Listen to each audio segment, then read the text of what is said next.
en Esta nuestra legislación conferencia peruana. comenzará a grabarse. La trata es un delito, como les señalaba, está contemplado como tal en el artículo 153 del Código Penal de nuestra legislación peruana. Y es que lo que se busca mitigar con esta regulación es que no exista la comercialización de las personas, que es lo que ocurre con la trata, ¿no? Es un comportamiento totalmente prohibido que está muy relacionado con lo que es la captación de la persona, digamos, el traslado de esta persona, cómo la manipulan como si fuera un objeto, la retienen, le privan su derecho a la libertad, la trasladan ya sea adentro del territorio o fuera del territorio, pero tiene como fines hacer que esa persona sirva como objeto para la explotación, que puede ser explotación laboral, explotación sexual, y tiene también otras aristas más que son ilegales, pero con este mismo carácter de obtener un lucro de la utilización cual objeto de esa persona. Entonces, la trata de personas es una nueva forma de esclavitud, ¿no? Es un atentado contra los derechos humanos. Y básicamente, ¿qué derechos se encuentran involucrados? Tenemos el derecho a la libertad, que está totalmente restringida, el derecho a la dignidad, la seguridad personal, porque son totalmente maltratadas y vulneradas las personas víctimas de trata, el acceso a la justicia, ya que no pueden ni denunciar ni reclamar porque están en condición de secuestro, el derecho a no ser sometido a la esclavitud, que también es un derecho reconocido a nivel internacional, y sobre esto, eso pasa porque no reciben una remuneración que es por el elemento básico para que algo se configure como trabajo. Acá hay una explotación de una esclavitud moderna, hay situaciones de servidumbre, existen trabajos forzosos porque son obligadas a cometer actos para los cuales no existe prestación de la voluntad ni el consentimiento, son sometidos a prácticas de torturas para que cometan estos actos, el derecho a no ser objeto, también por motivos de género, de ahí los vamos a ver porque es ahí donde quería focalizar el tema, la libertad de circulación, que es el hecho de traslado, no tiene la posibilidad de salir y disponer de su propia voluntad, no pueden ni salir a la tienda ni nada, simplemente están en una condición de secuestro. También se les afecta lo que es la salud física, la salud mental, y de verdad que están en condiciones de trabajo muy desfavorables, muy indignas, muy injustas, tienen niveles de vida totalmente inadecuados, viven a veces digamos, sin los recursos básicos, pasan hambre o pasan situaciones de mucha precariedad. Y sobre esto, para que ejemplifique de manera externa y también aterrizar la realidad, por ejemplo, han visto esta película, ¿Quién quiere ser millonario?, ¿no?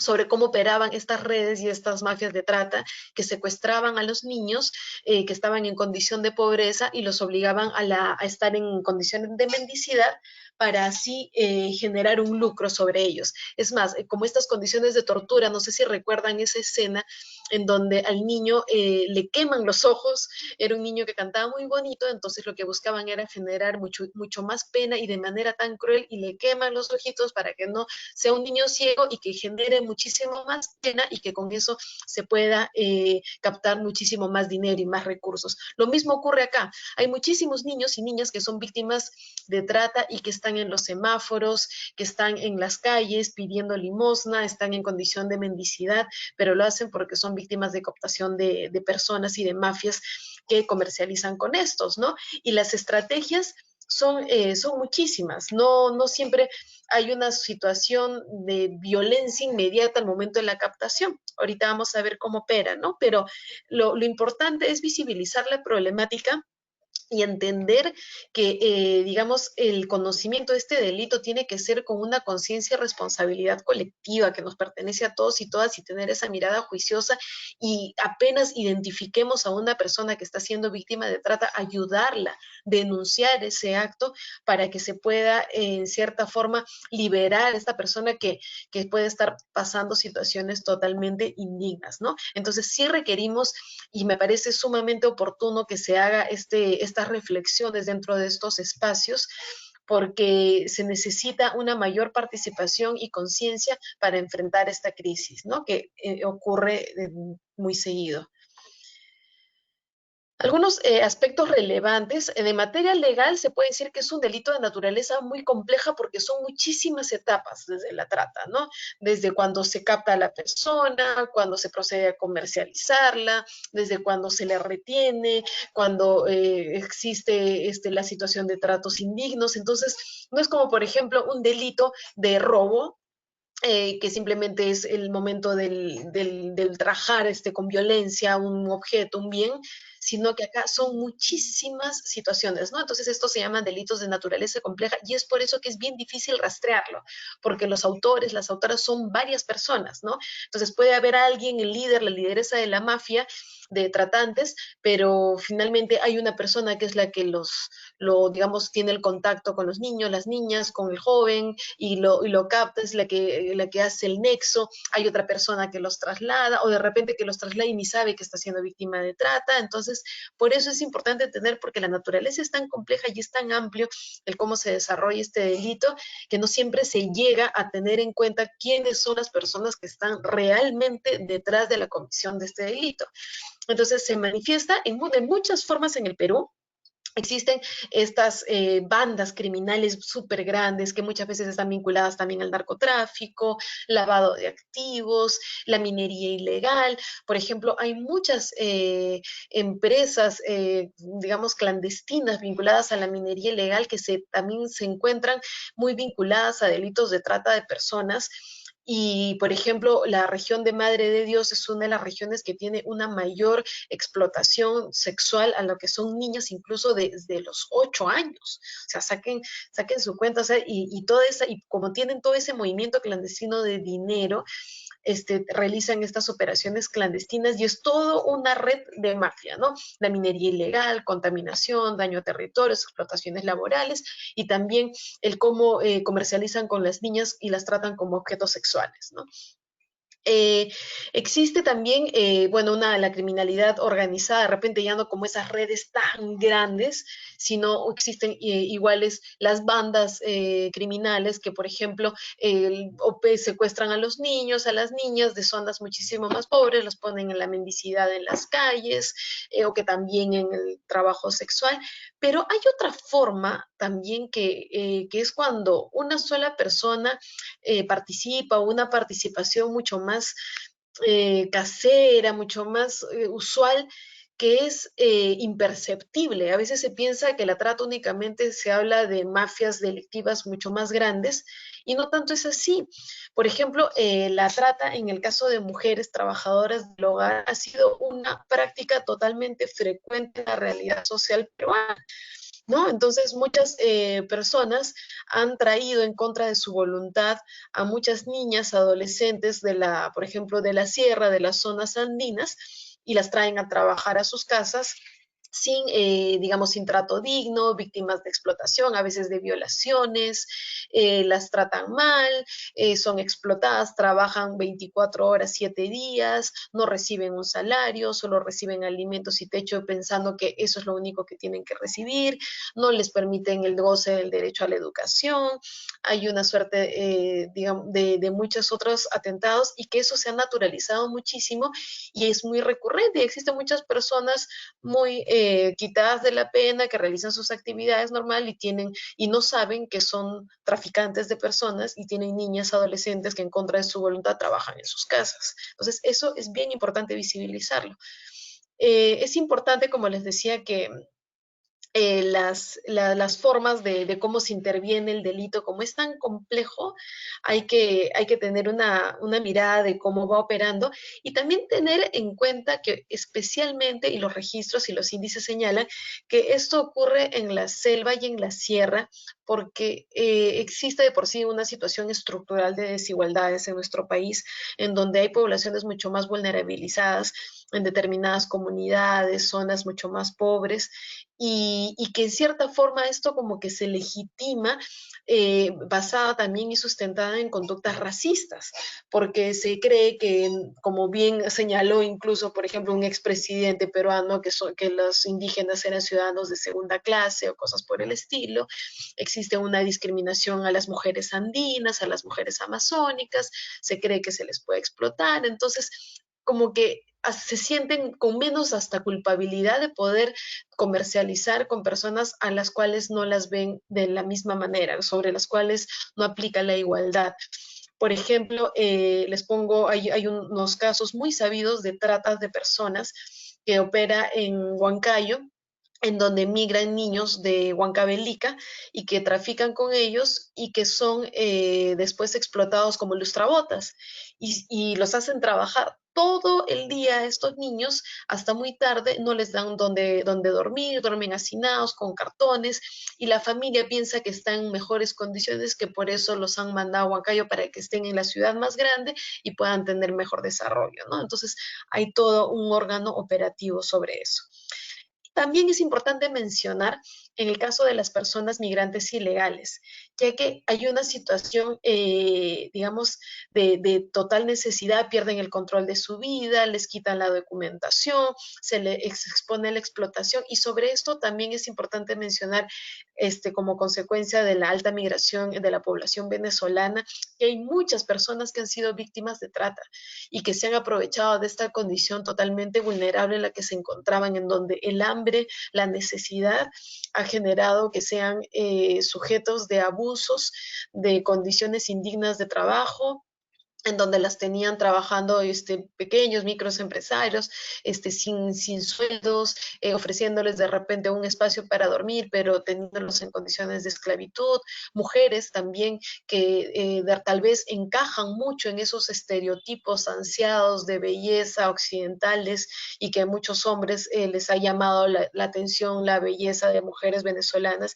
y que han sido víctimas de redes de prostitución, proxenetismo, que han comercializado con ella y que las tienen obligadas a realizar actos que ellas no quieren y comercializan y les retienen sus documentos, las tienen secuestradas y ellas no pueden hacer nada y como encima están ilegales y no pueden volver a su país por las condiciones tan difíciles de las cuales salieron, se encuentran en situaciones sin escapatoria y encarceladas, digamos, y atrapadas sin cadenas, ¿no? Pero es así como opera la explotación y es bien importante también mencionar sobre el caso de las personas venezolanas que han estado atravesando situaciones muy complejas en estos últimos tiempos. ¿Cómo opera, no? ¿Qué cosa es lo que hace el tratante, no? No es que sea algo que de frente vienen y te secuestran y te llevan, ¿no? Primero hay una situación como de conquista, ¿no?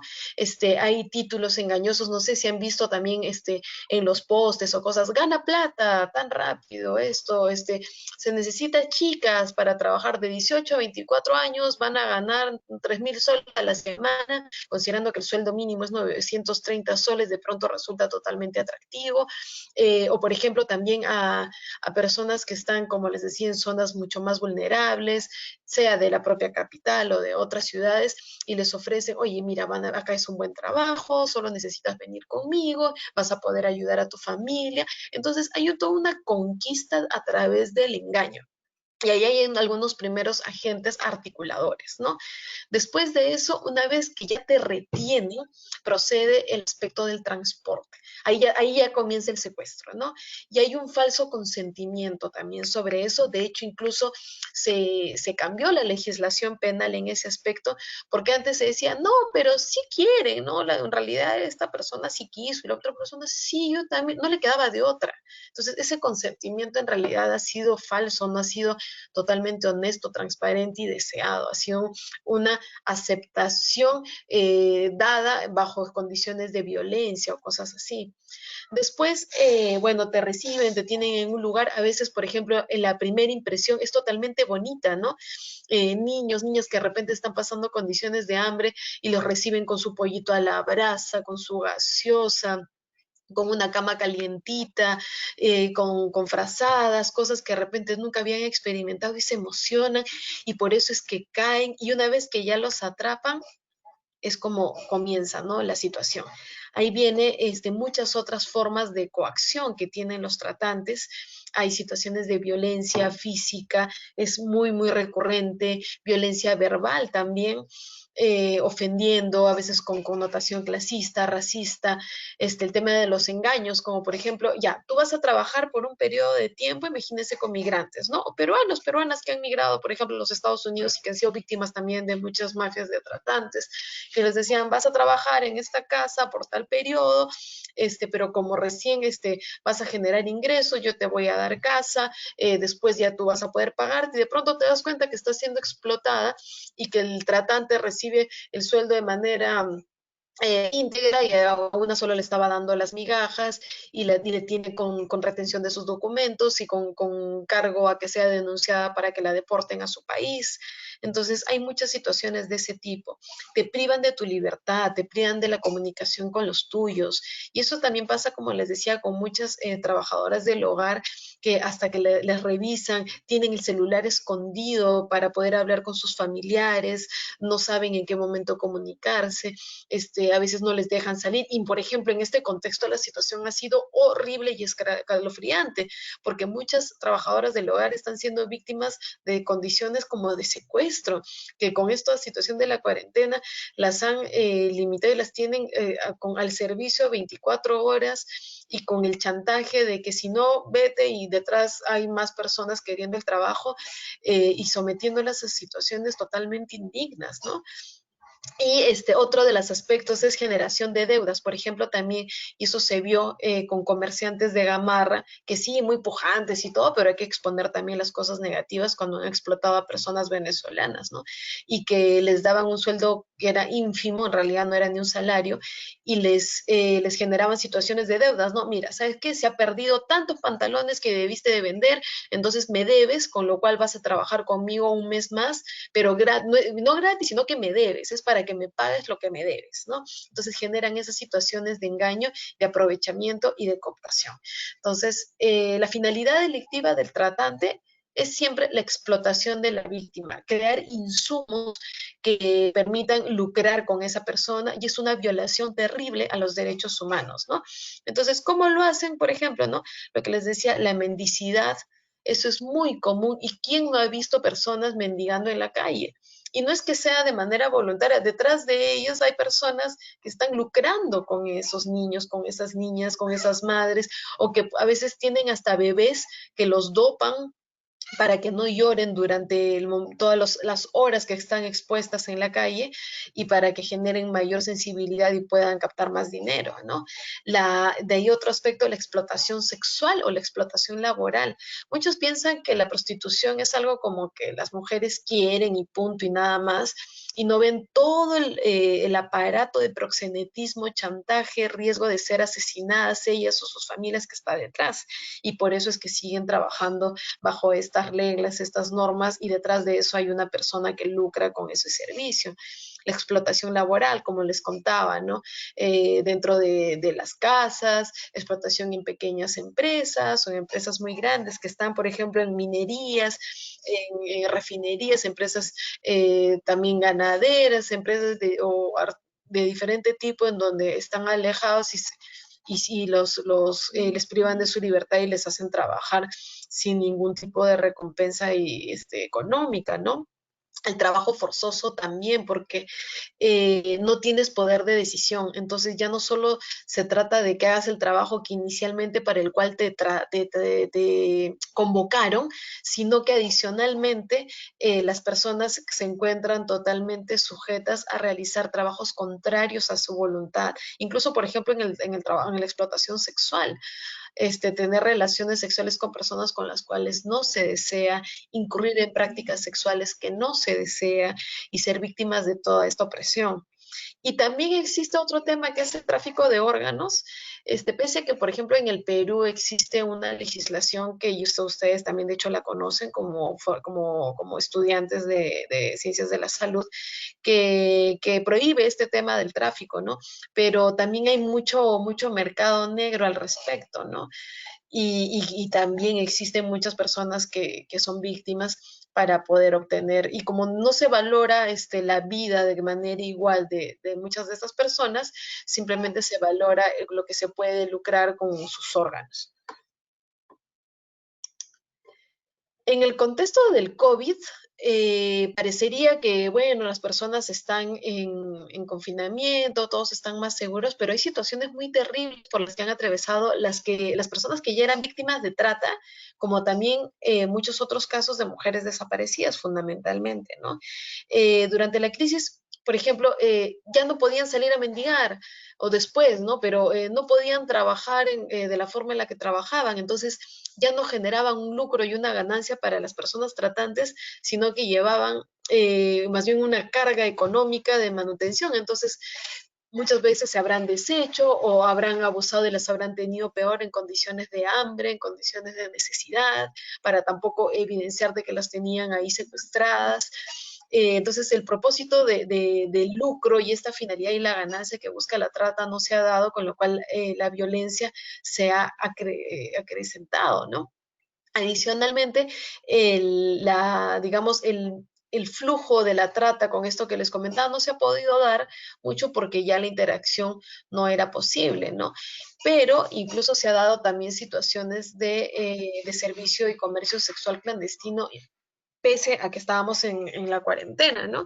Y otro tema importante a mencionar, y vamos aterrizando, es que han habido en el Perú durante estos meses, desde marzo hasta ahora, más de 900 mujeres desaparecidas, 915 que se sabe, porque hay la denuncia de por medio. La cifra real en realidad todavía no la tenemos, entonces siempre es importante hablar más de 900 casos de mujeres desaparecidas registrados. ¿Cuántas de ellas están siendo víctimas de trata? ¿Cuántas de ellas ahorita están siendo víctimas de explotación laboral o explotación sexual, que son los aspectos fundamentalmente para los cuales se les suele secuestrar y comercializar a las mujeres?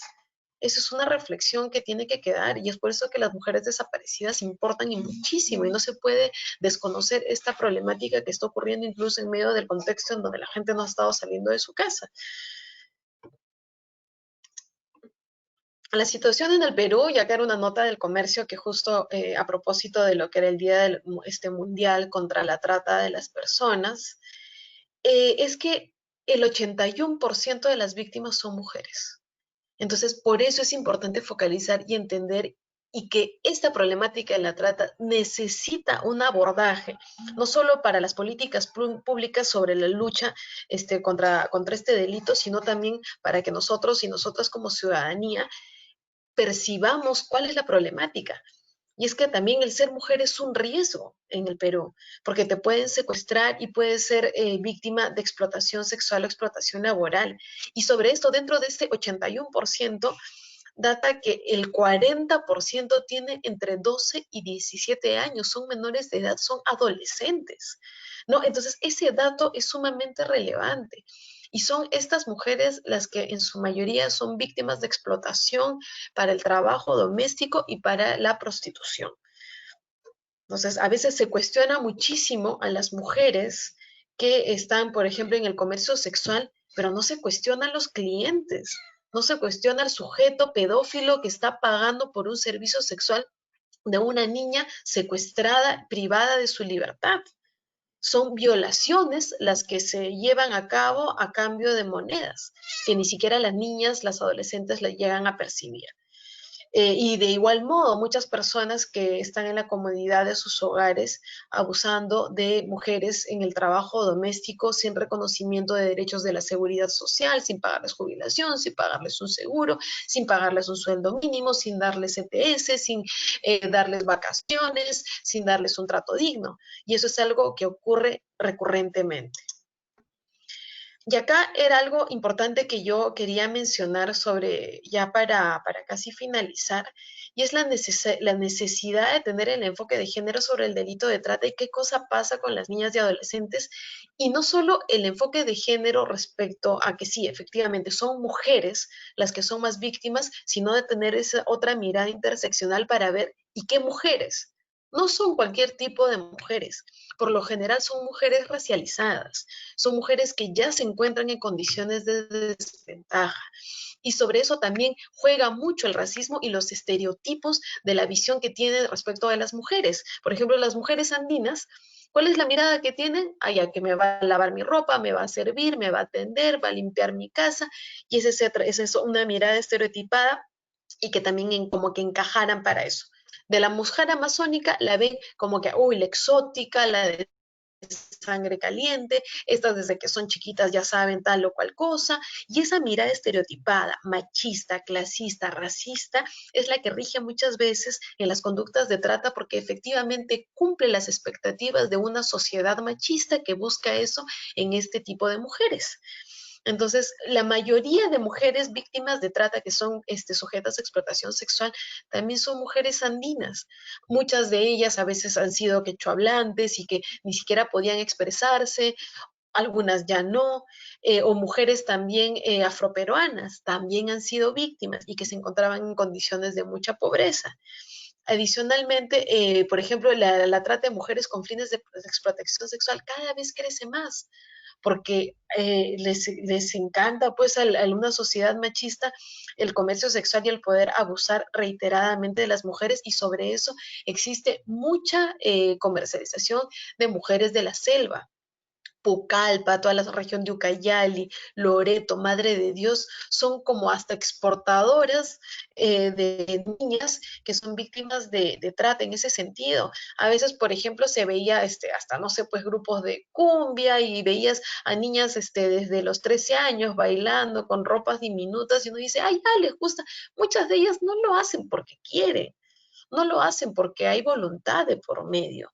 Lo hacen porque están siendo coaccionadas, víctimas, amenazadas, amedrentadas, porque sus familias están siendo también sujetas a amenazas de riesgo de muerte o de daño, o a veces sus propias familias también consienten eso.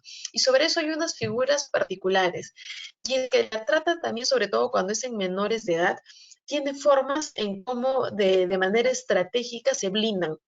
Tal es así que como el engaño es, por ejemplo, para los papás y las mamás de estas o de estos menores, se les hace firmar documentos en donde se le da la tutela, se le da los poderes absolutos para que el tratante pueda tener digamos, ese derecho sobre la menor o sobre el menor.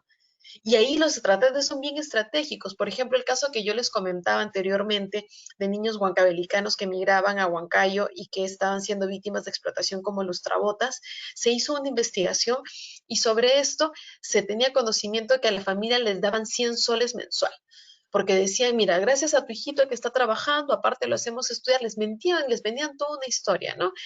Tú vas a cobrar 100 soles. Imagínense, por ejemplo, si el programa Juntos lo que les daba es eso a veces a personas en condición de extrema pobreza y que de pronto llegue 100 soles y están pensando que el hijito le está yendo mejor, entonces hay un engaño y crean todas las figuras legales para que cuando haya esta suerte de investigación fiscal o cuando la policía allane los espacios, vean y digan, no estoy secuestrando ilegalmente, su papá, su mamá me la ha dado, mira, acá tengo todos los documentos legales que acreditan esto. Entonces, esas son algunas de las formas estratégicas viles que realizan las personas tratantes abusando del desconocimiento y también de la situación de necesidad de las personas. Lo mismo pasa también con personas de la selva, ¿no? O incluso también papás, mamás machistas y que comercializan a su hija y les dicen, mira, dame a tu hijita, encima no sé, es adolescente, esta vende más, porque a la gente le encanta y vivimos en una cultura de la pedofilia, lamentablemente, y les dan un monto, no sé, pues 5,000 soles para que me puedas dar a tu niña y ya tú vas a tener esa plata y como ellos dicen, bueno, igual le va a pasar lo mismo, entonces mejor que me paguen por eso, también ceden y les dan. Entonces, ahí también es importante que exista una intervención oportuna de parte de las autoridades en base al principio de interés superior del niño y al adolescente, para tutelar por los derechos de aquellas víctimas de trata que no cuentan con el respaldo de sus padres, de sus madres, ya sea por el producto del desconocimiento o como también como agentes cómplices de las personas tratantes, ¿no? Entonces, la mayoría de personas víctimas de trata son mujeres y en su mayoría están para la explotación sexual o la explotación laboral. Miren dentro de sus conocidos, sus conocidas, cuántas tienen de repente trabajadoras y no sabemos las condiciones en las que están. Y se ha naturalizado muchísimo la explotación en ese sentido. Por eso los convoco a que hagan esa reflexión, a que puedan ver a los ojos a estas personas e identificar si está ahí a favor o en contra de su voluntad. Y si de repente es por un estado de necesidad, o qué cosa es lo que está detrás, o de repente ya no tiene ni siquiera el estado de necesidad y simplemente hay un tema de prejuicio. Hace más o menos casi un año, con unas compañeras feministas activistas hicimos una intervención porque una de ellas tenía una primita que era de la región amazónica y que la habían traído a Lima una tía lejana con el cuento que podía estudiar mejor, ya iba a pasar a tercero de secundaria, iba a tener acceso a una mejor educación y estudiar en la universidad. La niña era una niña que tenía un cariño muy grande por su familia la quería mucho, la engreía, la cuidaba muchísimo, pero con ese engaño la trajeron y vivía en una zona de Lima y sin embargo la tenían explotada y ella misma no se daba cuenta. Ella decía, yo ayudo mucho a mi tía, ayudo mucho, lavo los platos, barro, lavo la ropa, hago una serie de cosas y comenzaba a describir las situaciones y esa estaba siendo víctima de explotación laboral.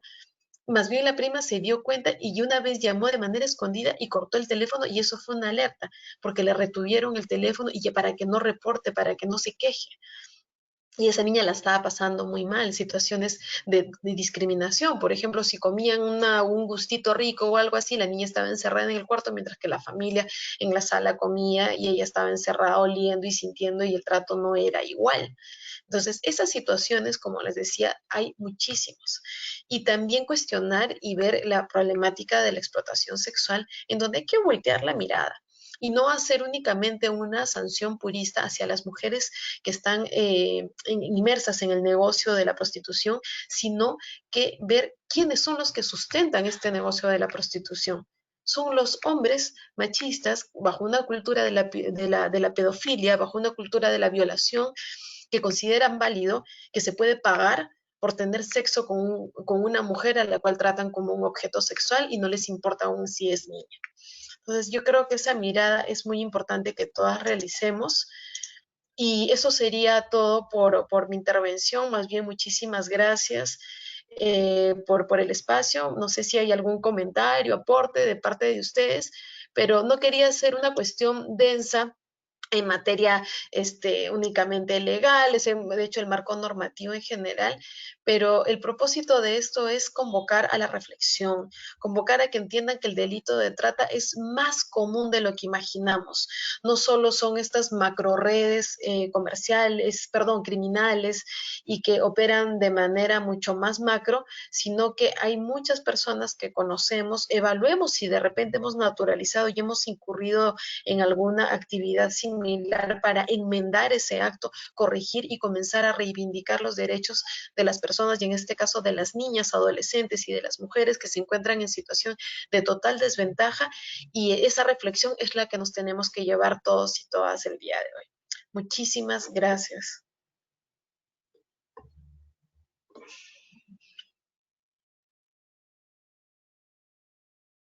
Ya, doctora Miriam, muchas gracias. Vamos a dar un pequeño espacio de tiempo para que puedan realizar las preguntas. Que pueden escribir las preguntas, chicos, en la caja de comentarios y la doctora lo puede responder.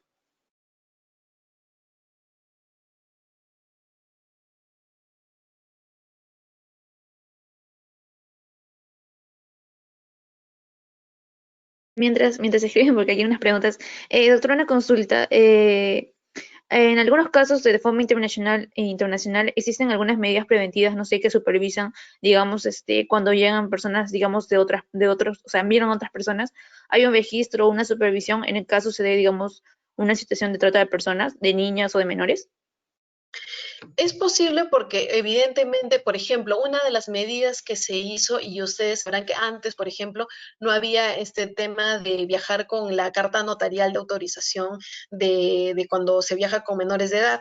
No sé si se han visto, antes no había eso y a partir de ya hace un tiempito, los niños, las niñas tienen que viajar, digamos, con una carta notarial en caso no viajen con el papá, con la mamá, para acreditar justamente que no hay esta situación de trata. Entonces, esa ha sido una de las medidas también para mitigar un poco el hecho. Entonces, ahí más bien lo que sí corresponde es cuando el Ministerio de Transporte también, que tiene control en las carreteras, pueda hacer una fiscalización también en materia interna para el control de que esto se cumpla, porque sí se cumple en la gran mayoría de empresas formales de transporte, pero en muchas otras todavía ha habido una suerte de evasión de la norma.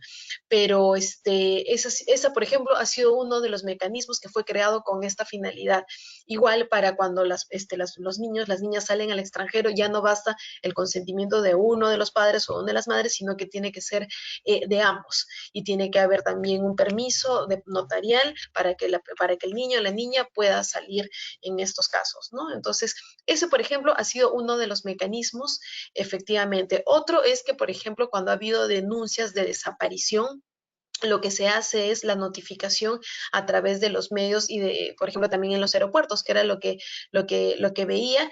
Y ahí a veces hay una suerte de, no siempre no se pone a veces fotos nítidas, se pone las fotos por un tiempo muy cortito que no permite, y eso, por ejemplo, hay quejas puntuales sobre eso, o si son dos niños los que desaparecen, hermanitos, se pone una sola foto de los dos cuando la norma señala que tiene que ser una foto independiente de cada niño, de cada niña que ha sido denunciado como desaparición y que probablemente puede estar siendo víctima de trata.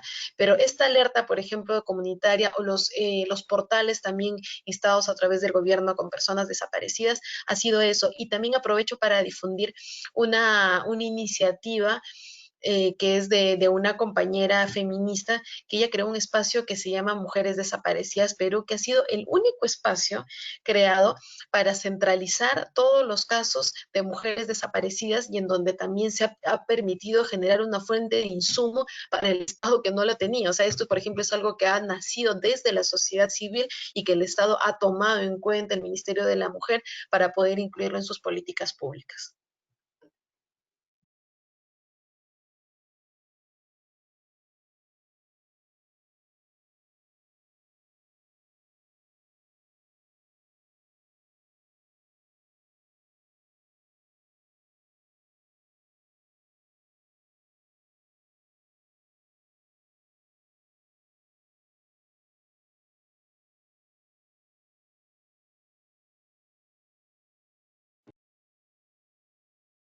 Listo, muchísimas gracias a todos y a todas ustedes. Y como les digo, convóquense a la reflexión, ver un poquito más qué es lo que pasa detrás de la trata. Es más común de lo que parece. Existen también adopciones clandestinas, secuestros, como les digo, y no solo tener en cuenta las figuras a veces de los permisos legales, sino también de las reacciones más innatas de las personas a las que sospechamos y vemos podrían ser víctimas de trata, y denunciar a las autoridades que puedan ser posible. Para esto, justo me dicen que centros de apoyo, mira, lo principal en este caso, bueno, se puede acudir a la Defensoría del Pueblo, que ve muchísimos de estos temas, pero también hay que contar con el apoyo del Centro de Emergencia Mujer, que tiene un apoyo psicológico muy integral, ¿no? Entonces, las denuncias, como les digo, también a cualquier policía, cualquier establecimiento policial, cualquier fiscalía. Cuando se trata de menores de edad, es importante tener en cuenta la participación de las fiscalías de familia, que van a tener, digamos, el personal competente para tener un acercamiento y tratamiento hacia las y los menores de edad. Y también van a poder tutelar por los derechos de estos niños, porque a veces se pide no solo el fiscal tal cual, sino un fiscal de familia que pueda validar y respaldar las denuncias que puedan dar los niños cuando también están envueltos en este sometimiento, ¿no?, hacia su libertad. No sé si tienen alguna otra pregunta. Me dicen, ¿no? ¿Qué diferencia te trata También es trata, pero bajo determinadas modalidades. O sea, el tráfico ilícito de inmigrantes es una forma específica de cómo opera la trata. Y sobre esto hay muchísimo, ¿no? Por ejemplo, ha habido muchísimos casos de personas latinas cuando han migrado a los Estados Unidos, por poner un ejemplo, y que ha sido bien recurrente en la década de los 80s y los 90s, en donde ha habido también una comercialización y que los han sometido a trato, a condiciones incluso en las que se exponían sus propias vidas, ¿no? Entonces, la diferencia es que la trata de personas es como que el paquete completo, el globo que se habla acerca de lo que es la comercialización y el tratamiento de la persona como si fuera un objeto para lucrar, y el tráfico ilícito de inmigrantes es una forma en cómo se materializa la trata. Por ejemplo, podemos hablar del tráfico sexual, el tráfico de niños de explotación laboral y uno de estos aspectos también, el tráfico ilícito de inmigrantes, ¿no? Y ahora tenerlo muchísimo en cuenta con el caso de los venezolanos, las venezolanas, que ha ocurrido muchísimo, muchísimo eso y se ha estado invisibilizando esa problemática.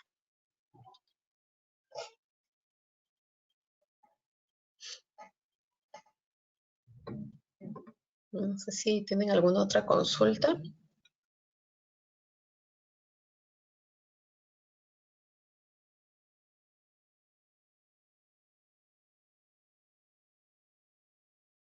En caso de una persona sea vendida desde muy pequeña y le va.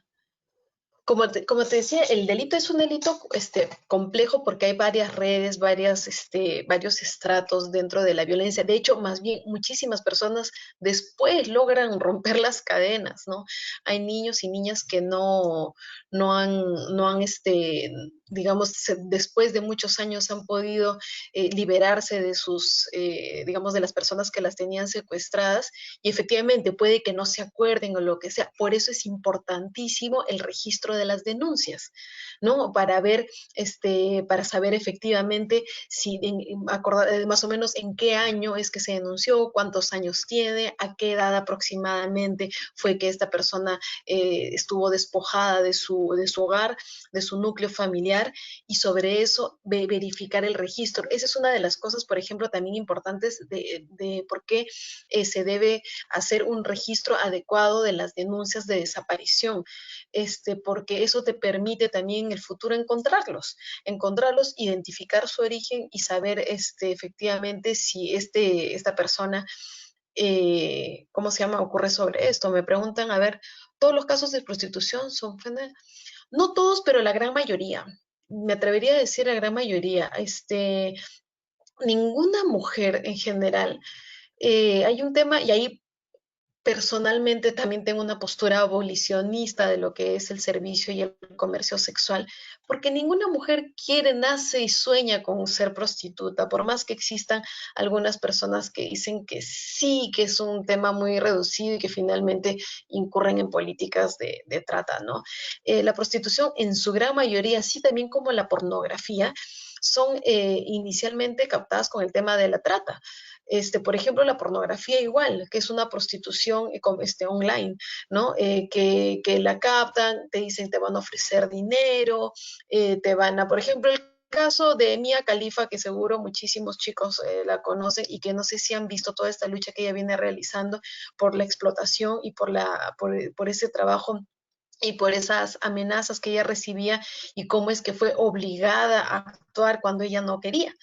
Entonces, igual en el caso de la prostitución, también muchísimas mujeres son víctimas del proxenetismo, ¿no? De mujeres que de repente han pasado por la misma situación, de otros hombres que trafican con ellas, con sus cuerpos, y el proxeneta puede ser como que muy poderoso, o puede ser el que domina la esquina de la cuadra y que tiene que darle una cuota, ¿no? Entonces, en su gran mayoría sí está muy vinculada la prostitución a la trata, ¿no? Por eso es que no pueden escapar fácilmente, porque las endeudan, por ejemplo, tienen que seguir pagando, hay situaciones de violencia, dependencia, les generan necesidades para que no puedan independizarse. Me ponían, ¿no? En el caso de los niños de Huancayo que son explotados laboralmente, pero que el explotador tiene tutela, es probable que la denuncia no proceda. Ahí sobre eso han habido por eso muchas modificaciones legislativas que hablan acerca del consentimiento. En el caso de mayores de edad, porque no había efectivamente un consentimiento propiamente dicho, porque fue una situación de asimetría y sometimiento, pero sí esta especie de papeleos que se han hecho para resguardarse ha sido una mirada muy astuta porque ha dificultado muchísimo, muchísimo. Por ejemplo, en ese caso de los niños de Huancayo, para ese momento que fue hace como 4 años, si no me equivoco, no se pudo hacer nada legalmente, porque legalmente estaban totalmente blindados.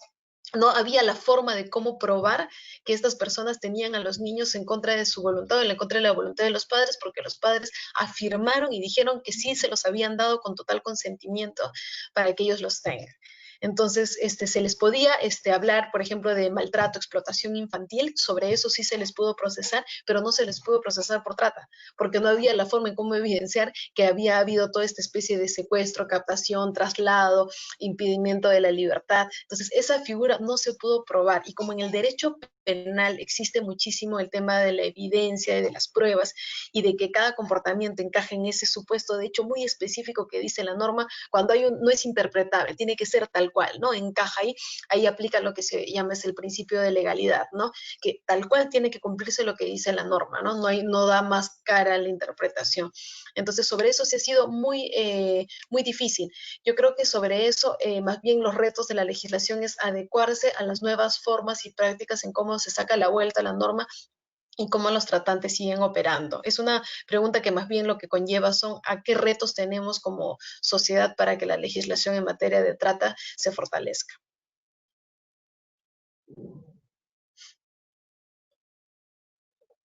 No sé si tienen alguna otra consulta, pregunta, comentario.